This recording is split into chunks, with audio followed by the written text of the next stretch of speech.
Ya.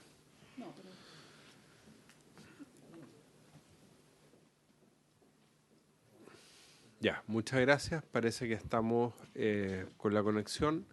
Vamos a dar inicio. Muy bienvenidos todos y todas. Le damos la bienvenida al senador Sangüesa, también a la diputada Erika Olivera.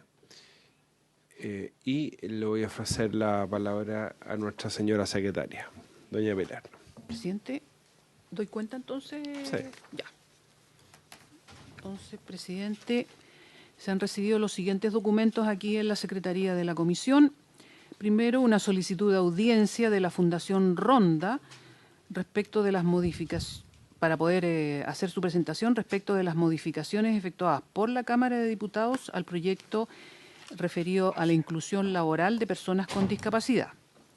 Ese proyecto todavía no se ha puesto en tabla, presidente, Sí. en la comisión. Informar a la comisión que ingresó a nuestra comisión el proyecto de ley iniciado en moción de la senadora Rincón, de los senadores Araya, Moreira, Saavedra y Walker, con la que inician un proyecto de ley que modifica el Código del Trabajo para perfeccionar la modalidad de trabajo a distancia o teletrabajo y garantizar el derecho a la desconexión. Respecto de esta iniciativa, ya hay solicitada una audiencia de la Fundación Chile Mujeres. Perfecto. Se recibió una comunicación de la señora Jenny Barría, mediadora, que remitió antecedentes para actualizar el estado del caso denuncias contra la Municipalidad de Valdivia.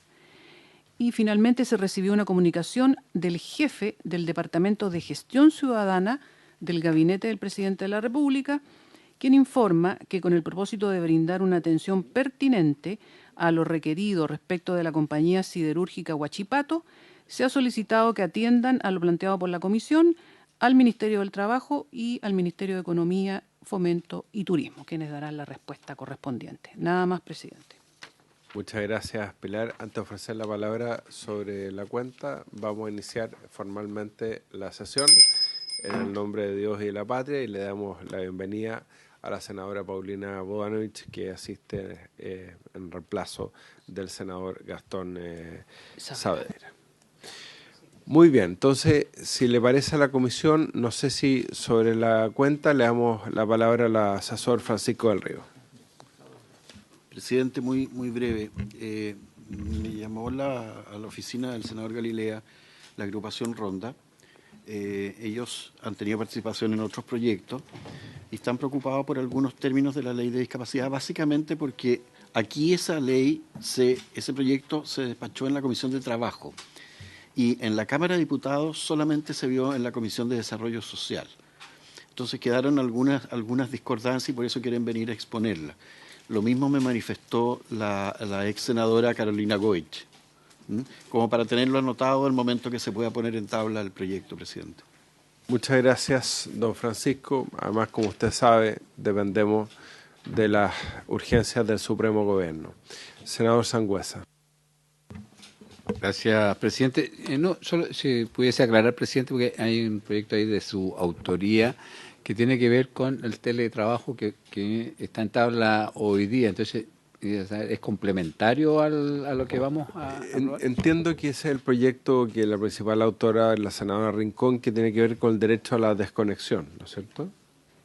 Sí, y que es, claro, y que es distinto del proyecto que está en tabla hoy día. Los asesores van a estar muy de acuerdo con ese proyecto, el derecho a la desconexión. Bueno, vamos a escuchar, sí, por eso no sé si lo vamos a poner en tabla todavía.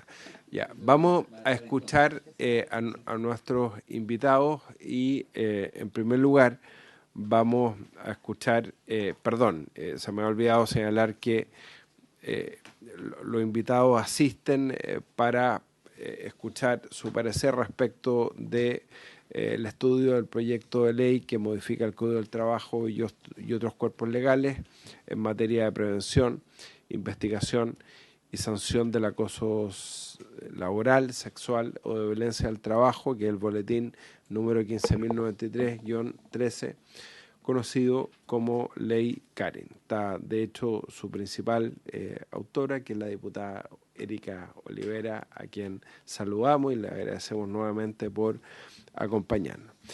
Vamos a escuchar, en primer lugar, por un tema logístico, al presidente de la Asociación de Mutuales de Chile, señor Jorge Burgos. Tiene la palabra don Jorge.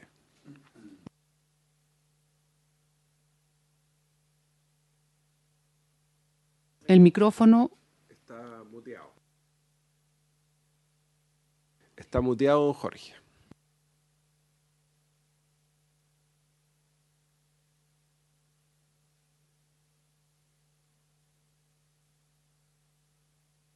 Ahí sí. Ahí sí. Adelante, por favor. Presidente, muchas gracias por acoger mi petición de saltarme el orden, que probablemente está mucho más al final por la razón logística que usted señala. Un saludo a la señora y señores senadores, a la señora diputada y a todos los asistentes a la Comisión del Trabajo en el Honorable Senado. Mire, muy breve, yo tengo un tiempo muy breve, pero aún voy a ser más breve respecto de los comentarios que a la asociación gremial y a las mutuales asociadas en esta sesión le corresponde respecto al proyecto de ley que usted señaló, que modifica el Código de Trabajo en los términos que también usted indicó y que tiene la denominación que usted con razón señaló, producto de la moción original. Este proyecto, en lo que se refiere al mundo de las mutualidades, tiene las citas que yo encontré después de analizarlo, están en el número 6, en el número 9, y se refieren a las modificaciones al Código del Trabajo, las citas relativas a las modificaciones a la Ley de Bases Generales de Estado están en el número 2 y el número 9, y las modificaciones también al Estatuto Administrativo. Un proyecto, por cierto, ciudadanamente hablando, muy importante, muy trascendente, un avance que duda cabe muy loable, muy necesario y que además se inserta en decisiones internacionales que el Estado ha sabido suscribir y ratificar. Nosotros, como asociación y como mutuales, somos requeridos o por los empresarios que pueden hacer ciertas propuestas voluntariamente o pidiendo la colaboración de las mutuales, cuestión que va a ocurrir muy probablemente, y también, una vez que este proyecto sea ley, conforme a las directrices circulares, en fin, que dicten los organismos, particularmente en el caso nuestro, el organismo fiscalizador técnico, que es la Superintendencia de Seguridad Social. Estaremos atentos a hacerlo lo mejor posible, como lo intentamos cumplir nuestro trabajo de las mutualidades, y respaldamos, era que no, diría Barros Luco, este proyecto, pero lo hacemos con entusiasmo. Eso es fundamentalmente, presidente, lo que yo quería señalarle producto de su gentil invitación. Y si me permite una consideración, y en esto me saco la camiseta que tengo para la invitación, y me atrevo a hacerlo por un pasado ya añejo legislativo, pero tengo una duda, ¿por qué en el proyecto puede ser la duda producto de que lo leí mal, por haber perdido expertise, pero ¿por qué no se establecen normas específicas respecto de los estatutos laborales de las Fuerzas Armadas y las Fuerzas de Orden y Seguridad? Salvo que el legislador emocionante o en este caso la iniciativa legal de ley del gobierno estime que las normas supletorias son suficientes, cuestión que sería una respuesta viable, no sé cuán convincente en todo caso. Eso, presidente. Perfecto. Muchas gracias a Jorge Burgos, presidente de la Asociación de Mutuales de Chile. Pensamos que se iba a poner la camiseta de la U cuando habló de la camiseta, pero esa fue la acotación de la senadora Power. Pero vamos a tomar en cuenta, y ahí tomó en cuenta el asesor legislativo del Ministerio del Trabajo respecto de su inquietud, lo referente al estatuto de las Fuerzas Armadas, y vamos a ver si es suficiente o no la norma supletoria o podemos establecer una norma especial. Muchas gracias y queda liberado para fines logísticos. Muchas gracias. Vamos a ofrecerle la palabra porque también vamos a explicar. Lo que pasa, hay distintos invitados que están trabajando del centro de Santiago y por las circunstancias del día les han pedido que evacúen más tempranamente sus dependencias, sus oficinas, por eso les estamos dando las facilidades del caso. El caso también del director del trabajo, señor Paulo Centeno, que está acompañado por la asesora jurídica Natalia Pozo y el asesor de comunicaciones, señor Eduardo Galvez. No sé si estará el director. Ahí está, perfecto. Está presencialmente el director del trabajo y tiene que volver temprano. Así que le ofrecemos la palabra a don Pablo. Gracias, presidente. Saludar también al senador, senadora, diputada. Agradecer, por cierto, la invitación. Efectivamente, nosotros tenemos que volver a Naloy a las 3 de la tarde en la dirección del trabajo, así que por eso es nuestra urgencia, así que muchas gracias por la consideración.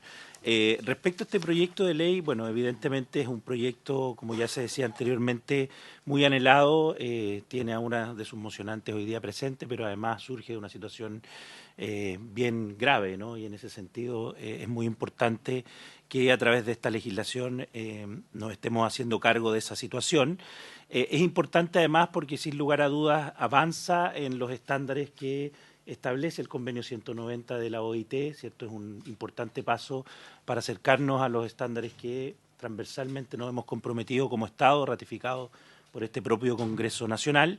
Es importante porque además este año se cumplen 15 años desde que este Congreso Nacional ratificara una importante reforma que dice relación con la tutela laboral en materia de derechos fundamentales y que es un espacio en donde se le dio competencia precisamente a la Dirección del Trabajo para conocer de la denuncia, investigación y sanción por estas materias. Y hoy día es evidente que en un mundo del trabajo cambiante, hace más de 15 años, post-pandémico además, estos temas son muy relevantes, muy urgentes, muy apremiantes y también dota de mayores atribuciones a la institucionalidad. Entonces, en ese sentido, por cierto que es un importante proyecto, nosotros lo valoramos y en ese sentido una opinión fundamentalmente positiva al inicio. Decir que nos vamos a referir solamente a algunos aspectos muy acotados en el ámbito del Código del Trabajo, porque entendemos que es un proyecto que también refiere a materias de estatutos públicos, pero en donde la Dirección del Trabajo, lógicamente, no tiene competencia en lo sustantivo, ¿no? Más allá de algunas especiales situaciones particulares. Respecto a las modificaciones y al rol que se establece en el proyecto de ley, por cierto, el proyecto establece modificaciones con impacto directo en las funciones de la Dirección del Trabajo, se modifica el concepto de acoso laboral del artículo 2 y en ese sentido se elimina, ¿cierto?, el requisito de la reiteración de la conducta lesiva para la configuración del acoso, lo que va a tener un impacto directo en la admisibilidad, la investigación y la calificación de los posibles hechos o hechos configuradores de la conducta.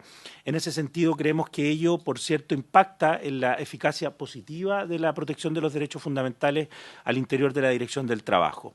En torno a la modificación del párrafo 2 de la investigación y sanción del acoso sexual y laboral y la violencia en el trabajo, en términos generales, la nueva legislación obligaría al empleador, por cierto, a tomar medidas de resguardo de la o el trabajador denunciante con un criterio más intenso, lo que nos parece muy positivo, porque efectivamente es en el tránsito de que se produce entre la denuncia y finalmente la medida final que se adopta en estos procesos, en donde hay medidas de resguardo que tienen que también ser eficaces. Y en ese sentido el proyecto avanza en la dirección correcta, estableciendo la obligación de la Dirección del Trabajo, en caso de denunciarse directamente a ella, de que se le solicite al empleador la adopción de medidas de resguardo en el plazo de 2 días hábiles, las que se deben adoptar, ¿cierto?, en conformidad a el artículo 508 y de manera inmediata.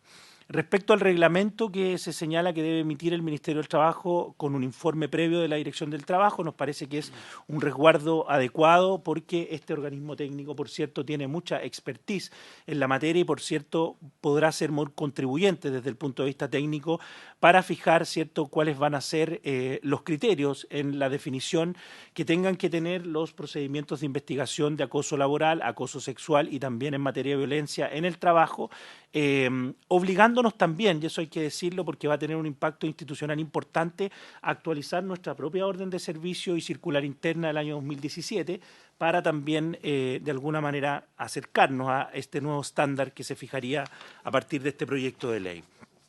Se refuerza el rol de la ADT y de la Contraloría General en los procesos de investigación. Ya lo dije, en ese sentido se busca que tengamos un rol activo en el proceso de investigación de estas tres materias, acoso sexual, laboral y violencia en el trabajo, incorporándonos plazos acotados, ciertas obligaciones específicas y, por tanto, muy importante también ver cómo nuestra institucionalidad en términos internos nos corresponderá a nosotros hacernos también más eficientes a la hora de abordar estas materias. Por último, dos cuestiones muy específicas de texto nada más. En el artículo 2 nosotros entendemos que la modificación apuntaría en el inciso segundo, ¿cierto?, a establecer que además de fundarse en el trato compatible con la dignidad de la persona, las relaciones laborales tienen que fundarse en un trato libre de violencia. De no entenderse así, entendemos que ese es el sentido natural y obvio que se expresa en la moción, habría que revisarlo porque si no se estaría acotando más que ampliando, y nos parece ser que efectivamente la intención de la modificación es ampliarlo. Y por último, en el artículo 211D, respecto al alcance de la obligación que se establece en el marco de las facultades, sería bueno quizás, más que hacer referencia a la obligación establecida en el artículo 8.6, establecer que la Dirección del Trabajo está obligada a lo dispuesto en el artículo 486, con excepción, ¿cierto?, de lo que allí se establece, que es finalmente la imposibilidad de realizar una mediación cuando se refiere a hechos constitutivos de acoso sexual. Con eso, presidente, terminar señalando que estamos muy a favor y vemos muy positivamente el avance de este proyecto de ley. Muchas gracias por la invitación. Muchas gracias al señor director del trabajo, don Pablo Centeno. Y vamos a escuchar a continuación, ahí ya la veo en pantalla, a Alejandra Sepúlveda, que es presidenta ejecutiva de Comunidad Mujer, que nos ha acompañado muchas veces en esta comisión y que asiste acompañada por la abogada señora Lucía Álvarez y por la directora de Área Empresas de Comunidad Mujer, señora Carolina Peirín. Así que le damos la palabra a Alejandra. Bienvenida. Muchísimas gracias, presidente, por esta oportunidad de exponer en la Comisión de Trabajo. Saludo especialmente a las senadores y senadoras presentes, a la diputada Erika Oliveira. Vamos a mostrar una presentación que tenemos y efectivamente vamos a distribuir la presentación entre Alejandro, o sea, entre lo que yo pueda decir y también Lucía. Aquí es importante, y en eso coincido con las presentaciones anteriores, creemos que este es un proyecto muy positivo, que llega además en un momento importante de cambios normativos como es el contexto de la ratificación del convenio 190 de la OIT. Nos parece que es muy importante poder decir que la violencia en el mundo del trabajo por razones de género es una de las dimensiones más dolorosas y las menos conocidas. Entonces, en ese sentido, todo este trabajo contribuye a visibilizar esas expresiones de violencia con un convenio 190 que representa una oportunidad de elevar los estándares sobre el abordaje del acoso laboral, sexual y la violencia en el mundo del trabajo, y efectivamente en el tránsito de la entrada en vigencia en su integralidad de este convenio por los próximos años, es muy importante la capacidad de consenso que van a tener y tienen los distintos actores involucrados para llevarlo a la práctica de manera exitosa. Hablo del Estado, de los empleadores, empleadoras, de los trabajadores y trabajadoras. Quiero recordar algunas cifras, siempre es importante para en los contextos en los que estamos hablando entender un poco el fenómeno de lo que sabemos, aun cuando todavía existe una ausencia de más estudios de prevalencia, que eso es algo muy importante de señalar hacia adelante. Sabemos que el 17,8% de las mujeres en edad activa, de 15 a 65 años y residentes en las zonas urbanas del país, señala haber sido víctima de violencia en el ámbito laboral en algún momento de su vida. Esto según la encuesta ENVIF del 2020. Según la Dirección del Trabajo, se interpusieron 1.560 denuncias por acoso laboral el 2021 y esta cifra aumentó 3,6% en 2022, o sea, estamos hablando de un fenómeno creciente. Del total de denuncias interpuestas en el bienio, al menos un 48% fue realizada directamente por una trabajadora.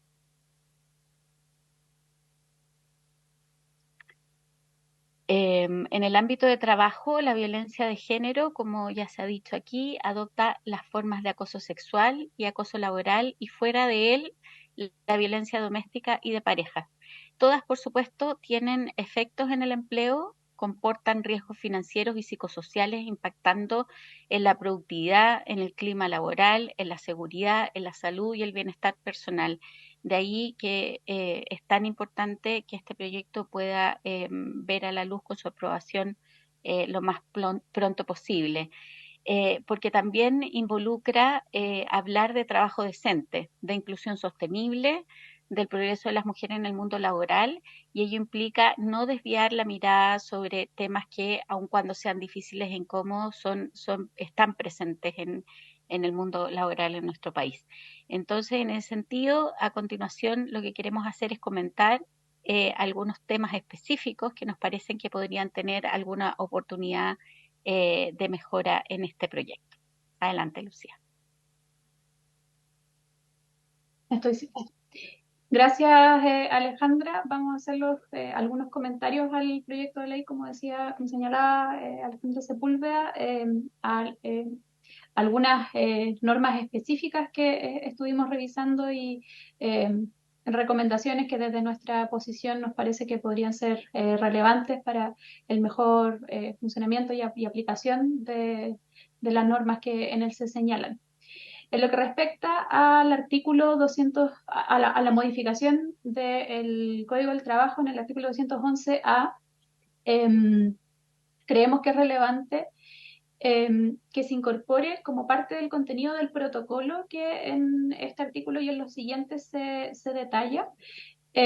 La obligación de los empleadores de contar con canales de denuncia que se encuentren a disposición de todos los trabajadores y trabajadoras y que no solo estén a su disposición, sino que sean informados y sean accesibles y puedan asegurar la confidencialidad de las denuncias que se realizan. Principalmente porque la posibilidad de denunciar situaciones que puedan constituir acoso sexual, laboral o de violencia supone un riesgo y un desafío para los trabajadores que las viven o para los trabajadores y trabajadoras que son testigos de ella. Entonces, es relevante que puedan contar con canales de denuncia independientes, digamos, que no tengan que ver con tener que ir donde su superior jerárquico, digamos, o donde un tercero a comentar, sino que les permitan poder realizar denuncias de manera anónima si es que es necesario, que resguarden también su propia integridad. Y también nos parece relevante en ese sentido explicitar que el empleador tiene que proveer de recursos suficientes para la aplicación y la implementación de las medidas dispuestas en este protocolo, porque precisamente la existencia del protocolo en sí misma es un avance y es relevante, pero la correcta implementación del protocolo es lo que lo que permite cumplir con el objetivo de la ley.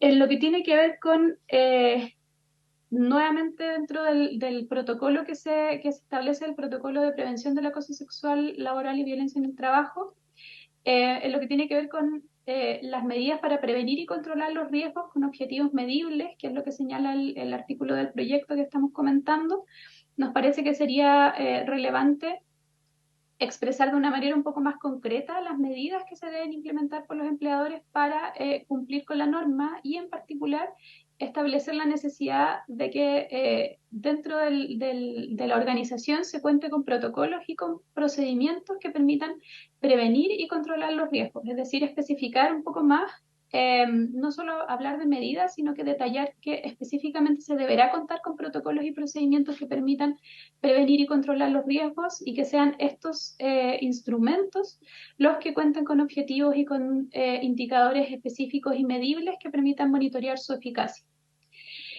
En relación con el control de la eficacia y la corrección continua, también sugerimos incorporar la posibilidad de que los instrumentos sean revisados por terceros que sean expertos e independientes, con el objeto de tener una mirada objetiva respecto de la eficiencia y la correcta implementación de estos protocolos y procedimientos dentro de la organización.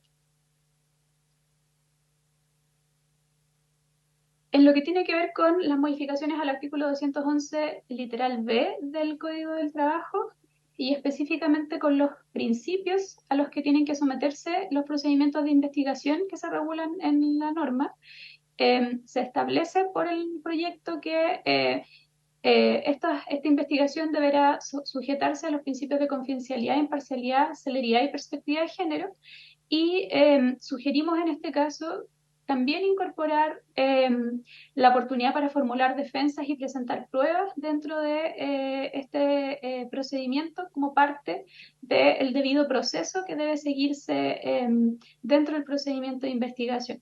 A su vez, también sugerimos la incorporación de la no revictimización como principio fundamental dentro del proceso de victimización, o sea, de investigación, perdón, considerando que por regla general son las mujeres las que inician los procesos de investigación, quienes son las principales víctimas, sobre todo en los casos de acoso sexual, y que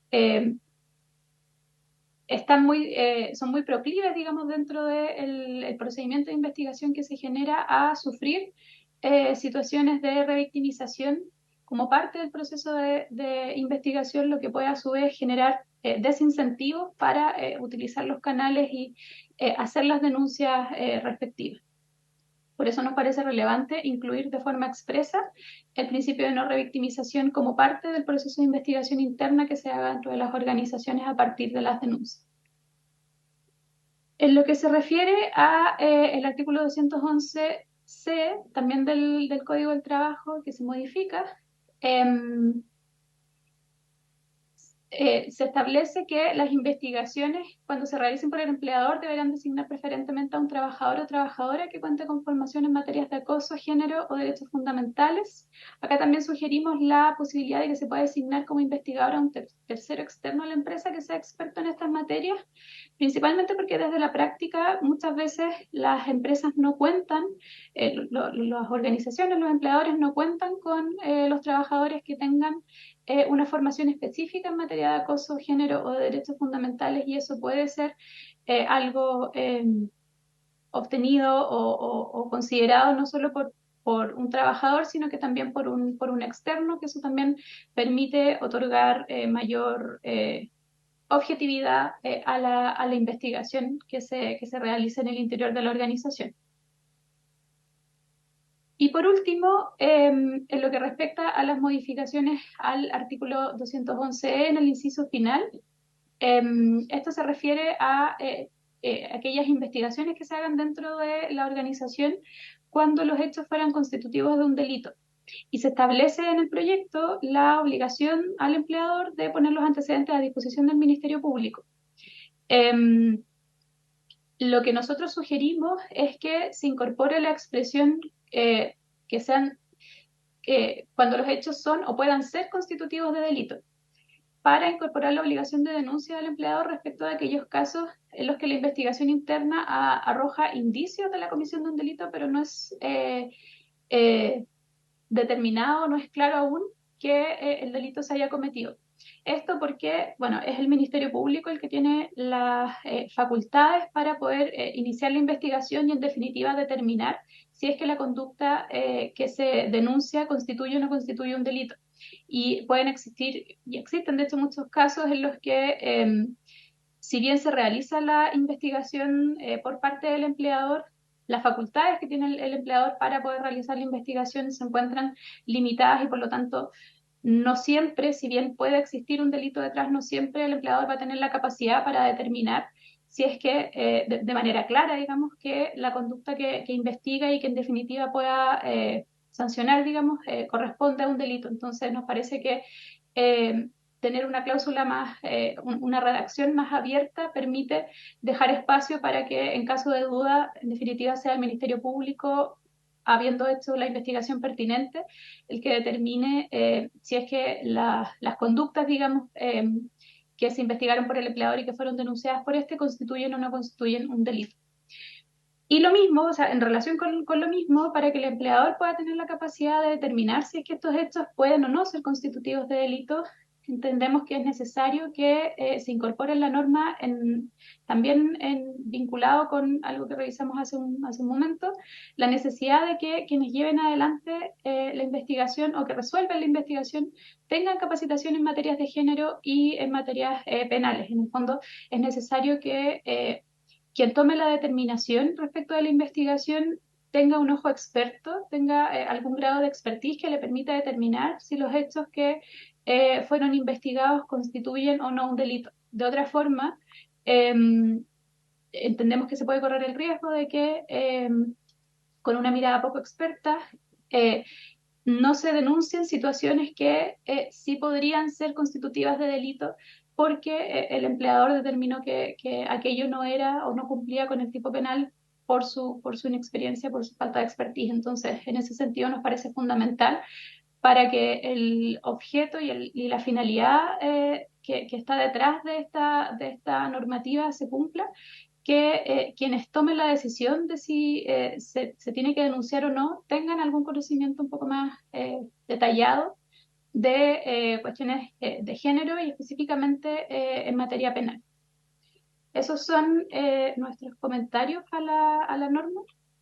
Muchas gracias por el tiempo. Muchas gracias a la abogada Lucía Álvarez por su presentación, lo mismo que a Alejandra Sepúlveda, presidenta ejecutiva de Comunidad Mujer. Le quiero dar la bienvenida a la señora ministra del Trabajo, Janet Jara, al subsecretario Claudio Reyes, que se han incorporado sobre todo para exponer respecto al segundo proyecto. Necesitamos tomar un acuerdo. Yo creo que ha sido muy interesante los aportes tanto de Comunidad Mujer como del propio director del trabajo como del presidente de la Asociación de Mutuales. Y yo creo que pueden enriquecer el debate a la luz de las indicaciones que se puedan presentar. No sé si le parece a la comisión, senadora Bodanovich, senador Sangüesa, que pudiéramos fijar, nos sugiere la Secretaría, el 6 de noviembre como plazo de indicaciones. ¿Qué, le parece bien, señor Neira? ¿O es muy perentorio el plazo? ¿O es muy lato el plazo? Le ofrezco la palabra. Es que hay una semana regional entre medio, que es la única semana regional que tenemos entre medio de la tramitación de la ley de presupuesto. Por su intermedio, por favor. Senador, hacer presente que desde que ingresó el proyecto, de hecho tuvimos una sesión fallida la semana pasada, eso generó un poco nivel de demora, pero eso no ha implicado que desde el Ejecutivo se hayan hecho los esfuerzos desde ya de estar conversando con los distintos asesores. Entonces hay un trabajo que ha ido avanzando en ese sentido. A propósito de lo mismo, pensamos que considerando además la petición específica también de la hermana de Karin, que podríamos eventualmente comenzar la próxima semana las votaciones si llegamos a algún... ¿Qué le parece a la comisión? Todos tenemos, y acá está la principal autora, la diputada Erika Olivera, todos tenemos mucho entusiasmo por avanzar rápido en la tramitación en particular, y el proyecto fue votado en general y claro, queremos tomar en consideración también los tiempos que requiere la Secretaría para hacer el comparado. No sé qué le parece a los senadores, senador Sangüesa. Presidente, yo creo que está bien el tiempo, porque ha costado que efectivamente las comisiones y en general, no solamente esta, se conformen producto de que hay muchos senadores que están en presupuesto, por lo tanto ahí a veces no coinciden los tiempos. Entonces no sacamos nada con fijar un plazo anterior si finalmente y probablemente en la próxima semana a lo mejor no tengamos comisiones producto del avance de la discusión de la ley de presupuesto. Entonces, yo creo que comparto con usted que el 6 de noviembre es una fecha adecuada. Muy bien, así se acuerdan todos.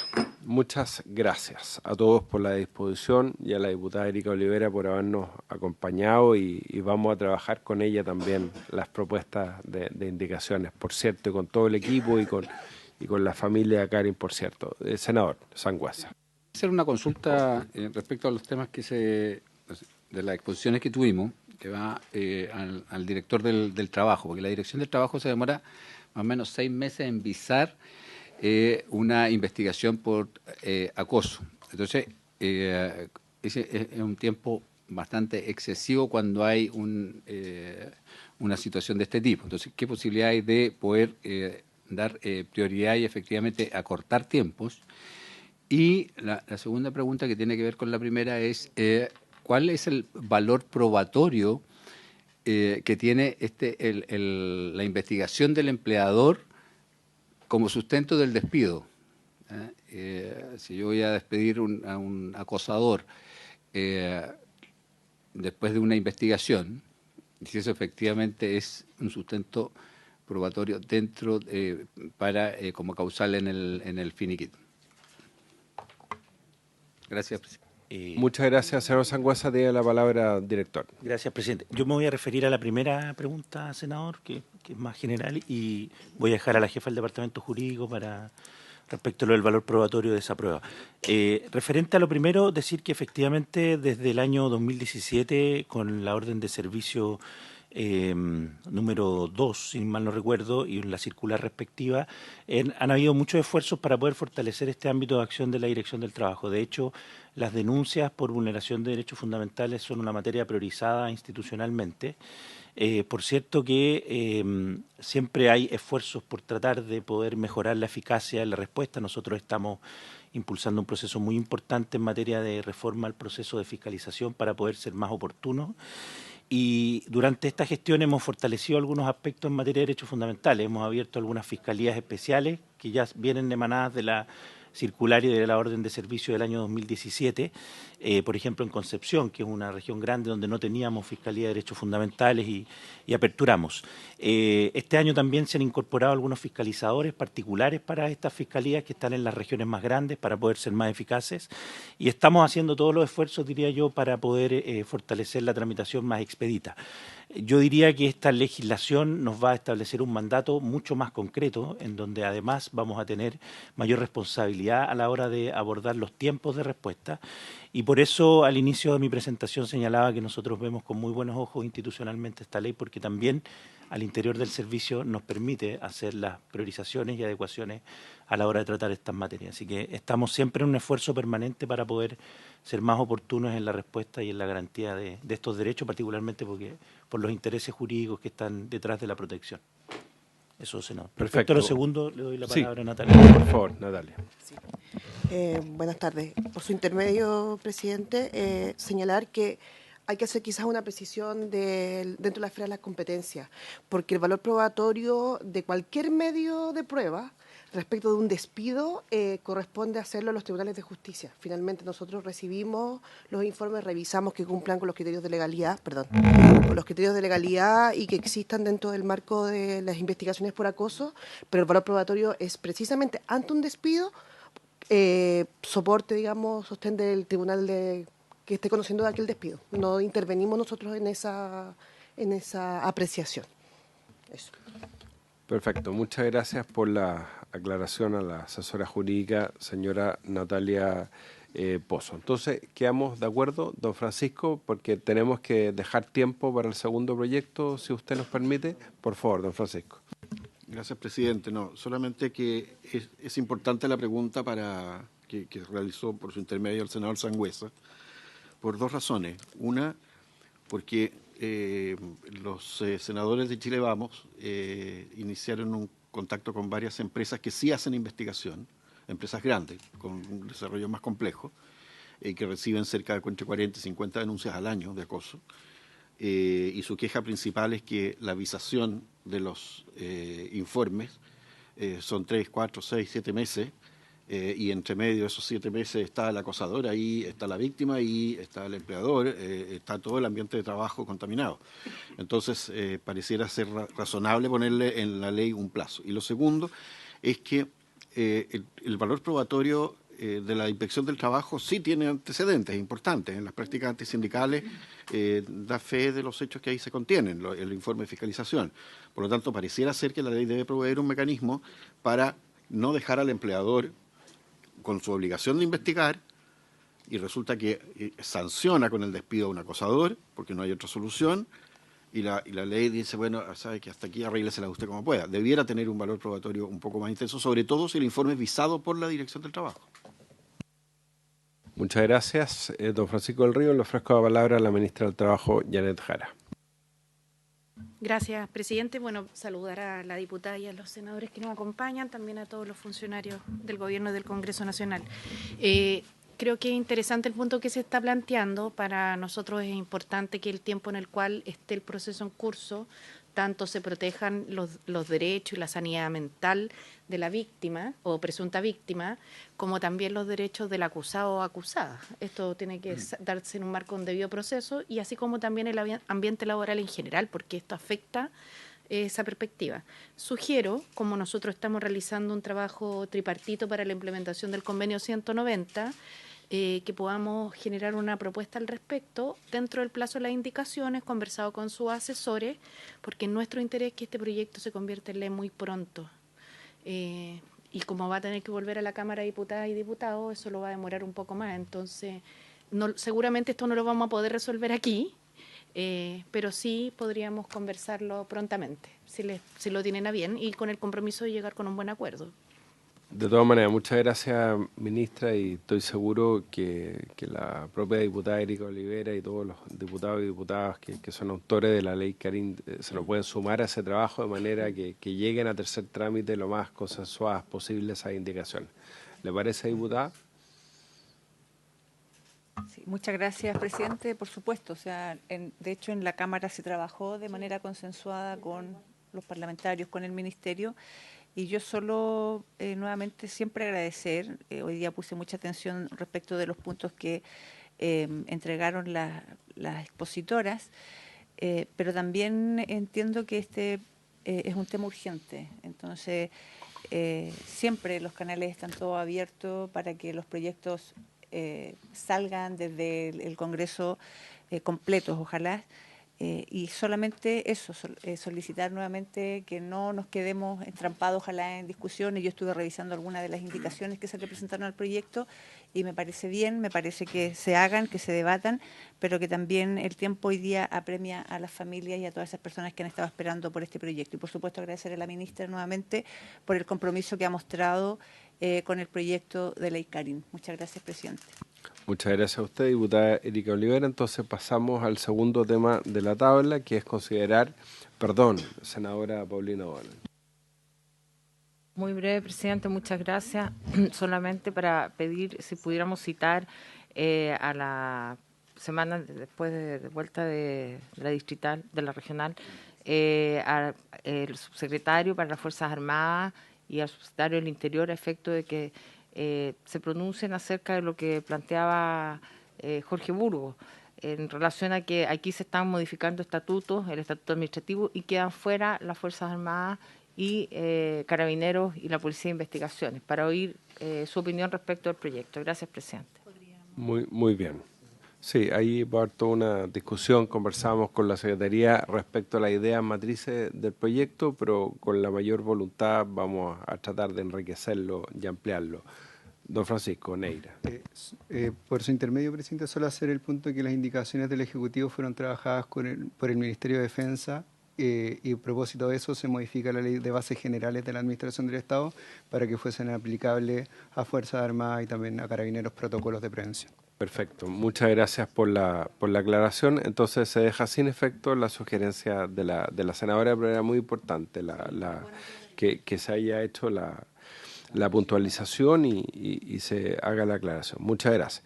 Ya, ahora sí, para aprovechar el tiempo, nos queda media hora, vamos a considerar las indicaciones formuladas al proyecto de ley que flexibiliza los requisitos de acceso, incrementa el monto de las prestaciones al seguro de desempleo de la ley 19.728 y establece otras modificaciones que indica boletín número 15.990-13. Le damos la palabra a la propia ministra y después al superintendente de pensiones, don Osvaldo Macías, que está acompañado por el jefe de la División de Desarrollo Normativo, señor Patricio Ayala. Así que, ministra, a usted y a sus asesores le damos la palabra. Muchas gracias, presidente. Muchas gracias, presidente. Primero, señalar que este proyecto vuelve a esta comisión, que ya fue visto en particular, perdón, me entró algo de la alergia, en general y en particular, así como también en la Comisión de Hacienda, y hoy día vuelve porque introdujimos una modificación que la sala consideró que tenía que volver a revisarse en la comisión y que tiene por objetivo, bueno, primero señalar en general que este proyecto, como ustedes saben, lo que busca es hacer permanente algunas normas que han estado operando en virtud de distintas leyes transitorias que se han ido dictando en el país a través de la ley de protección al empleo en el periodo del COVID, ¿cierto? Leyes que han tenido que ver con fenómenos de la naturaleza que han acaecido en nuestro país y que han hecho básicamente, yo diría, tres cosas: disminuir el número de cotizaciones que se piden para poder acceder al seguro, permitiendo, ¿cierto?, una mayor base de personas que pueda acceder, conteniendo además una actualización de los montos de piso y techo en los cuales se puede acceder al Fondo de Cesantía Solidario, y además mejorando el número de pagos en los contratos de plazo fijo y tasas de reemplazo. Esto ya ha sido aprobado, discutido en la Cámara acá mismo, y la indicación hoy día en particular dice relación con lo siguiente: es de carácter bien técnico y por eso creo que la sala consideró pertinente mandarlo de nuevo a la comisión. ¿Qué es lo que ocurre? Que a este seguro se contribuye con una cotización del trabajador, del empleador y con un aporte del Estado, ¿ya? La cotización del trabajador es un desembolso patrimonial que se hace por parte del trabajador y que no tiene ningún reembolso salvo la cobertura del seguro, que es como se actúa en los seguros de forma solidaria en este caso. El aporte del Estado, la misma naturaleza, pero el aporte del empleador, muchas gracias, le es devuelto al momento de imputarlo en el cálculo del finiquito que se le realiza al trabajador al momento del despido. Como la ley establece esto como un hecho de carácter voluntario y el finiquito, el momento del finiquito se produce en un espacio entre dos particulares, el empleador que está desvinculando a una persona y la persona que está siendo desvinculada, no existen en efecto datos que puedan establecer la usabilidad de esta disposición. En ese sentido, nosotros proponemos una indicación que nos permita registrar dicho dato. Este es un registro bastante simple que se hace a través del registro electrónico laboral que lleva la Dirección del Trabajo, donde se informan los finiquitos. Entonces se tendría que crear un código en el cual el empleador que lo utilice lo informe, digamos. Quiero señalar que este tema ha sido sometido a la discusión del Consejo Superior Laboral, donde los trabajadores tienen una posición en torno a que se elimine este descuento que se le hace al momento del despido a los desvinculados. Los empleadores, sin ánimo ni de ser voceros de los trabajadores ni de los empleadores, pero solamente para traer un pequeño resumen acá, han señalado los grandes empleadores a términos gruesos que no sería un beneficio utilizado por ellos, más por las pymes. Pero las pymes han señalado que ellos, la verdad es que lo desconocían. Entonces, básicamente la dificultad que tenemos es que no sabemos quién lo usa. Y necesitamos fortalecer los datos del Estado. Ese es el objetivo de la indicación, presidente. Clarísimo. Muchas gracias, ministra. Le ofrezco la palabra al superintendente, don Osvaldo Macías. Gracias, señor presidente. Buenas tardes a todos los parlamentarios y a todos los asistentes. Bueno, tal como señaló nuestra ministra, el objetivo de esta indicación es que existe información confiable y actualizada en el registro electrónico de la Dirección del Trabajo respecto a los usos que se efectúan de lo establecido en la Ley de Seguro de Cesantía, que son las imputaciones que se pueden efectuar a la indemnización por año de servicio. La imputación que se puede efectuar corresponde a aquella parte del saldo de la cuenta individual por cesantía que está constituida por las cotizaciones que efectúa el empleador, más la rentabilidad que ha ganado durante el tiempo que ha estado en la administradora de cesantía y deducido las comisiones que ésta cobra. De ninguna manera se toma en cuenta, y eso lo señala expresamente la ley, los montos que ha depositado el trabajador en dicha cuenta. De esta manera, lo que se busca es más transparencia y calidad de información, ya sea para efectos de fiscalización y supervisión de la Dirección del Trabajo, como para también efectuar estudios u otros análisis para efectos de mejores políticas públicas. Curiosamente, hoy día no se dispone en ninguna parte de la información que finalmente se imputa por este concepto a las indemnizaciones por año de servicio. La Administradora de Fondos de Cesantía no tiene un registro de esto, lo que la Administradora hace es entregar certificados a los empleadores, y los empleadores posteriormente, si lo estiman conveniente y si además en lo que corresponde, la pueden imputar efectivamente como un descuento a la indemnización por año de servicio. Pero no existe información hoy día, curiosamente, a más de 20 años del establecimiento de esta ley, de cómo se está usando, de los montos, de quienes lo usan, y por eso es muy importante para fiscalizar y para políticas públicas que esto esté establecido. Gracias, superintendente. Senador Sangüesa. Gracias, presidente. Yo creo que hay que aclarar un concepto, porque aquí tanto la ministra como el superintendente han hablado de un descuento que se le hace al finiquito. En el fondo es un monto que se imputa por un pago que se hizo por parte del empleador. Entonces, porque al final vamos transformando, las palabras van creando realidades, y esto no es un descuento, es algo que se imputa porque ya se había cancelado. Entonces, eso por un lado. Por otro lado, yo tengo entendido que aquí se hizo una nueva redacción porque se mejoró la redacción y, presidente, por su intermedio, me gustaría que se aclarara un poco más eso, porque creo que ese fue el punto de discusión, porque cuando leímos la primera redacción que tenía, en el fondo quedaba ahí una duda que pasaba en el caso de que no se esto registrara en la carta de aviso, que finalmente generaba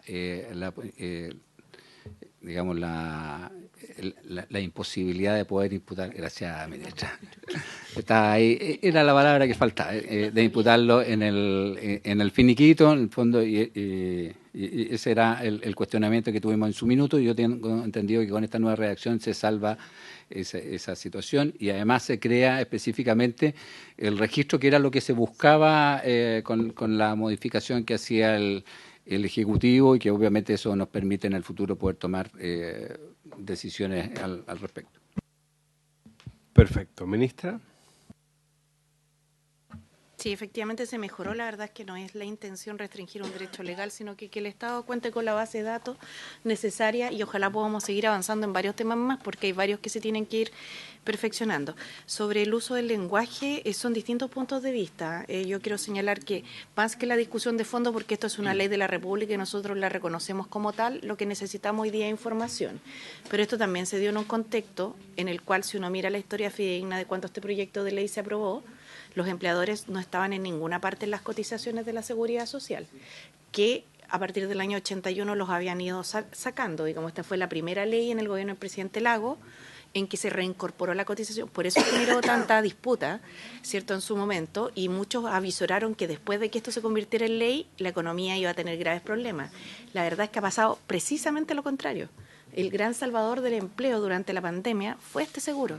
Entonces ahora lo que necesitamos es fortalecer los datos. Ese es el objetivo de esta indicación, y nosotros también nos excusamos con ustedes por no haberla presentado antes, pero la verdad es que pensamos que mediante un acuerdo tripartito íbamos a poder solucionarlo antes, como hemos acostumbrado a trabajar, pero los tiempos también van llegando y necesitamos los instrumentos que necesitamos. A la información nadie se opone. El punto es que hay una disputa respecto de la posición que tienen algunos y otros, pero eso no es lo que hoy día está en discusión. Perfecto. Muchas gracias, ministra, por la aclaración. Don Francisco del Río, ¿quería agregar algo? Muy bien, quedó clarísimo entonces la explicación. Le voy a ofrecer la palabra a la secretaria para que explique cuáles son las indicaciones que subsisten, su contenido, y podamos proceder a votarlas, si les parece. Señora secretaria. Perdón. Finalmente, presidente, son 6 indicaciones y revisando aquí con el Ejecutivo hay una sola indicación que no va a ser necesario pronunciarse, sino que habría que retirarla. Sí, perfecto. Entonces, en la primera página del comparado que tienen, ¿está ahí? ¿En la carpeta? ¿En la carpeta de abajo? ¿En la otra? Sí, la primera indicación del presidente de la República propone reemplazar el vocablo único, porque el proyecto que se aprobó en general y en particular antes era de artículo único, por artículo primero. Y esto tiene su razón de ser porque luego en la página 26 se agrega un artículo segundo nuevo que modifica el Código del Trabajo. En la otra carpeta. La abajo.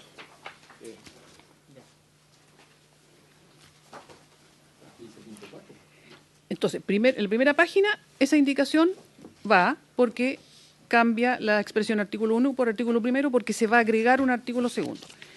Luego, en la página 2 hay una indicación del presidente de la República, pero esa indicación es la que aparece de otra manera en la modificación al Código del Trabajo, por lo tanto, esta indicación deberá ser retirada, la número 2.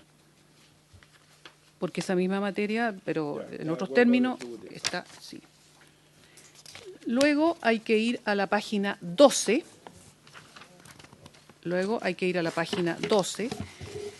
Donde se modifica el artículo 26 nuevo, que se había aprobado por la Comisión y que se aprobó en general por la Sala, en que aquí el presidente de la República propone agregar a continuación de la frase que está subrayada: se determinará la oportunidad en que se efectuará el aporte de dichos recursos, agregar, y el plazo en que estos serán restituidos. Luego hay que ir a la página 26, que es aquí donde se modifica el Código del Trabajo, porque anteriormente estamos en la ley sobre el seguro de desempleo. Entonces aquí viene el artículo segundo para modificar el Código del Trabajo y propone agregar en el inciso segundo del artículo 9 bis del Código del Trabajo, que está en la primera columna. En este inciso segundo, entonces, a continuación del punto aparte, que pasa a ser un punto y coma, la frase que está subrayada, y quedaría así: en el momento del registro del contrato de trabajo, el empleador deberá indicar las estipulaciones pactadas y al término de los servicios deberá informar la fecha de este y la causal invocada. Aquí viene lo nuevo. Asimismo, deberá registrar la información referida a la imputación de saldos a que se refiere el artículo 13 de la Ley 19.728, lo que explicó la ministra, dentro de los 5 días posteriores a la suscripción del respectivo finiquito. Esa es una obligación para el empleador. Y finalmente, en la página 27, estas son adecuaciones. El presidente de la República propone en el artículo primero transitorio reemplazar la expresión números 7 y 8 del artículo único por números 2, 8 y 9 del artículo primero, me imagino que es, y para reemplazar la expresión único por, ahí está, por lo siguiente: primero y el artículo segundo.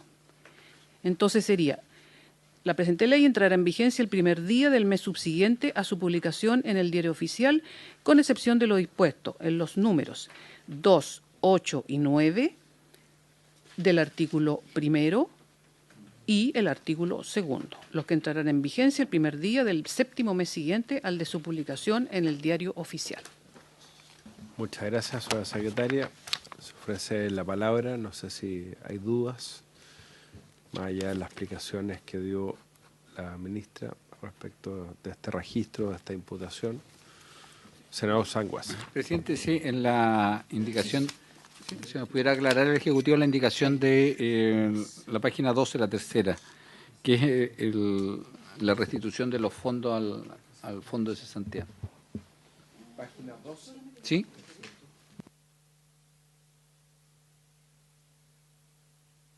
Están aclarando el Ejecutivo con la Secretaría qué es lo que subsiste y qué es lo que no, ¿no? Sí, presidente, solamente decir en la página 27, claro, la indicación que yo leí ahí al artículo primero transitorio es solo una, porque esta enumeración que hacía de 7 y 8 por 2, 8 y 9, eso ya no. Es una sola indicación. Es una sola, Ya. la número 6. Perfecto, muchas gracias. Ahora sí, perdón, senador Sangüesa. ¿Cómo la 5 no van? ¿Qué página? ¿La 27? ¿Esa que está diciendo? Exactamente, la 5 no, la 6 sí. Sí. Es que, que hicieron dos presentaciones de indicaciones, una en la sala y después en el plazo presentaron otra porque era la correcta. ¿Mm? Ya, las 5 y las 6. Pero es una cosa como normal. disposiciones transitorias. ¿Estamos? Muchas gracias, senador Sangüesa. Muchas gracias a la Secretaría. Ponemos en votación la totalidad de las indicaciones. El presidente pone en votación las indicaciones formuladas. Senador Sangüesa. ¿A favor? A favor. Senadora Bodanovich. A favor. A favor. Presidente. A favor.